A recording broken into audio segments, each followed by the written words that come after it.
Everybody, welcome to Photoshop. I apologize for no video on Saturday/Sunday or whatever, but as you may be able to tell, I have a really bad voice, so I didn't want to I didn't want you guys sitting through a video if you having a bad voice. That would just be really annoying and boring and all that stuff, but I'm better enough to make a back to basics sort of video, so I'm going to go with this. So what we're doing today is we're making a cool carved 3D pumpkin in Photoshop. I believe some of the effects we're doing are only available in CS5 or above, but if you have anything below CS5, you might be able to make a sphere in Photoshop. I'm not sure. I haven't had CS4 in forever, so I don't remember what's in there. But if you have Illustrator, you can make that sphere in there and then import the sphere into Photoshop, and then you can work from that point on. But if you don't have any of those options, then you probably can't really do anything except watch this video and learn something. Yeah. Alright, so here we go. You're going to want to create a new layer, and it's going to be called layer 1. Well, obviously you'll make a new canvas document and it will become layer 1. And you want to make sure it's got a black background. And we're doing a black background merely because when we make our sphere, we want it to be like on that layer and not anything else. So with layer 1 selected, which is your background, you want to go up here to 3D, and you're going to select new mesh from layer. Now, the reason why I'm saying must have your background selected is because whatever layer is selected is how the sphere is going to come out looking. And I want it to be a black sphere for now. But don't worry, guys, we'll change the color of the sphere. You're going to go here, mesh preset, and it should say sphere towards the bottom. Click that, and it's going to make you a black sphere. You might get this option here that says you're about to make a 3D layer, blah, blah, blah. Go to 3D workspace. Just click yes, because you'll need some of those cool things. Maybe, possibly, who knows. Okay, so you're going to get that. It's going to give you a transparent background, but don't worry, guys. Your black background will come back, I promise. So it's going to obviously give you a black sphere because that's the color of your background. Now, could we have done an orange background and made an orange sphere? Yes, but it wouldn't have been as cool.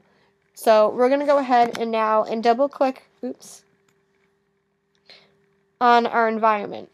Now, environment is basically what gives it all the colors. So you get the global ambient and the colors and whatnot.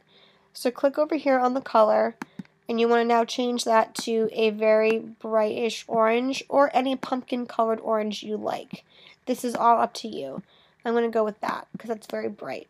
Now you won't see the color just yet. We're going to change our global ambient as well because we want it to be completely orange, not just one selection. So I'll go with that. Doesn't matter if they don't match, it's fine. Okay, now it's not going to actually change your color until you render your sphere. Now rendering your sphere will take about 2 minutes because, you know, that's just what Photoshop says. I know in CS5 it never gave you a time frame of how long it would take to render your settings, but in my version of Photoshop it's giving me the option down below here of how long it will take. So if I click over here to my render, this is my render right here. I don't know where render is going to be for you because I don't know what version of Photoshop you're working with, so it might be over here in your 3D swatch over here. I know in CS5 they gave you like an option on the main page to render it, but here in my version I just get the option in my environment settings. So click the word render, and it will then render it as, once you click render, it will then turn the color that you chose, and the black color will be disappeared.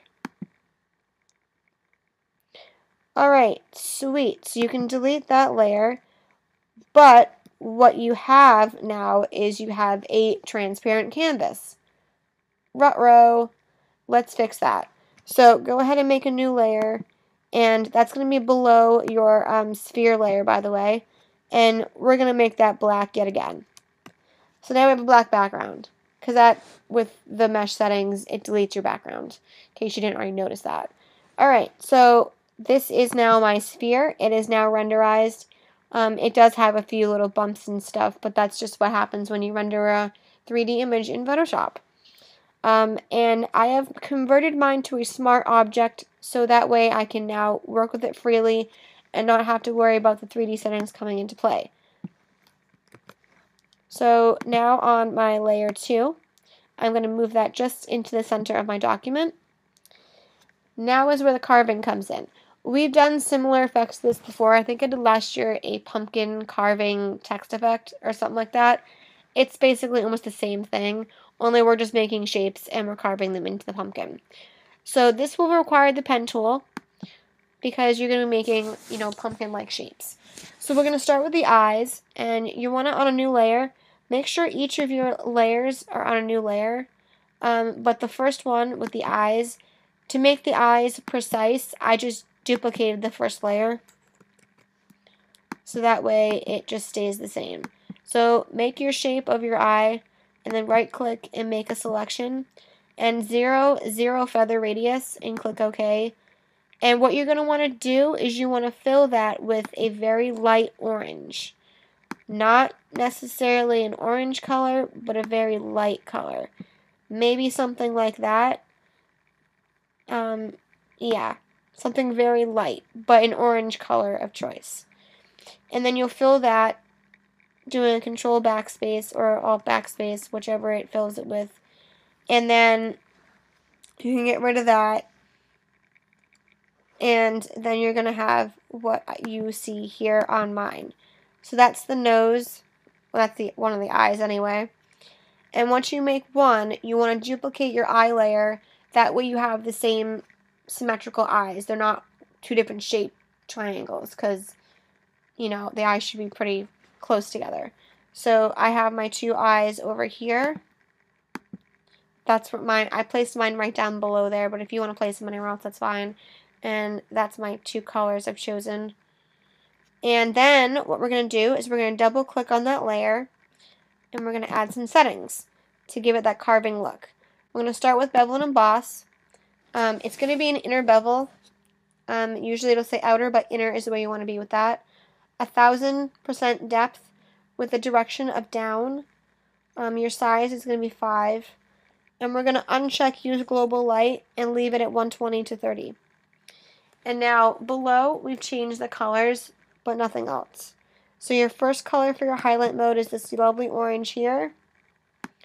And then for your shadow mode, we have this like orange gray color here.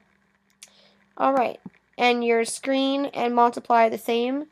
And then we've clicked contour because I want to add a contour to this as well.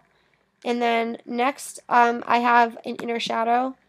And I've basically left everything the same, except I've just changed the color to a light gray, orange-ish color. That right there. And then last but not least, we have color overlay. And I've set the blend mode to obviously overlay, because it's a color. So overlay for your color. And this is my color of choice. It's an orangish color. Now, my opacity on this layer is only 20%. But in other layers, we're going to be altering this. So basically, these layer styles that we just did are going to be for every single carved layer. But you're going to adjust the opacity on the overlay settings in various layers to get that lovely, cool candle lit effect. So once you do that on all of your layers, you'll get something like what I'm going to show you. There's one layer. Now to make things easier on yourself, all you have to do is on the first layer, right click your layer and click copy layer style, and then just keep pasting that style on every single layer. And then for the nose, we have that. And then you're going to obviously draw the mouth with your pen tool. And if you're not really that swift with the pen tool, it's okay. Keep trying. You'll get whatever kind of a mouth you want. I just went for the classic mouth. And as you'll notice on that layer, the mouth is a little more orange. And like I just told you guys, you're going to alter the opacity on that layer. So remember how it was 20%? This layer is 100%. Everything else is staying the same. It's just we're changing the opacity on that one layer. So it looks like you can see the glowing of the mouth. And then to finish off the effect, I just added a green top. But you guys don't have to do that if you don't want to. Where's my green top? Shoot. I think I deleted my green top, guys. I'll remake it, guys, so you can see what I'm talking about. So with the pen tool, I'm just going to draw a random shape that looks like it would be a green top. That looks so butchered, guys. I'm so sorry. We're gonna make a selection. And I'm gonna grab a green color. Let's go with that. Let's go with that. Oops. Alright, that looks extremely butchered, but don't worry, I'm gonna fix that, I swear. We're gonna grab the eraser tool. And with the soft round brush, I'm gonna blend that in just a bit. And I'm gonna keep moving it downward so it blends in nicer. We're gonna go with that. And then with the hard round brush, I'm gonna make the hardness 100%. And I'm just gonna reshape this so that it looks more like it should. Sort of. Alright, well you guys get the picture anyway. That's what it's supposed to be like. It's supposed to be a green freaking pumpkin. I hope it wasn't butchered too bad. I hope you guys liked it. I hope it wasn't really any boring. I just thought it was Halloween, and carving pumpkins is what you do, so here you go. The eyes probably could have been moved up slightly, and the mouth and the nose, but whatever. It's Photoshop. You do whatever the hell you want. So, thanks for watching, guys, and I hope you enjoyed this. I'll be back next week with a really awesome text effect because I thought it was cool, so I'll show you guys what that is on Saturday/Sunday. Alright, bye.